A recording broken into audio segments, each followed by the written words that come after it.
رخ کرتے ہیں جڑاواڑہ کا، جہاں پر وزیر اعظم کے کسان ریلیف پیکج کے تحت چیک نمبر 112 گافوے میں 8,80,000 روپے کے چیک تقسیم کیے گئے۔ اس بارے میں مزید جانتے ہیں ناظم حسین سے۔ جی ناظم حسین، تفصیلات سے آگاہ کیجیے۔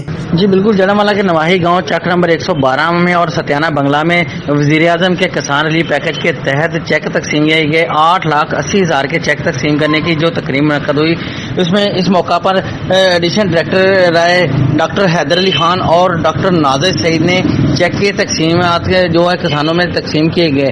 اس موقع پر جو مہمان خصوصی تھے، انہوں نے وزیر اعظم کے پروگرام کے تحت جو چیک تقسیم کیے اس سے خطاب کرتے ہوئے ڈاکٹر نازر سعید نے کہا کہ وزیر اعظم کے ویژن کے مطابق یہ پروگرام جو کٹا پال اسکیم ہے، اس کے تحت جو چیک تقسیم کیے جا رہے ہیں، اسی سلسلہ میں انہوں نے کسانوں سے بات کرتے ہوئے کہا کہ جانوروں کی فلاح و بہبود کے لیے کام کرتے رہیں اور وزیر اعظم کے ایسے پروگرام سے کسانوں کو ریلیف ملتا رہے گا۔ جی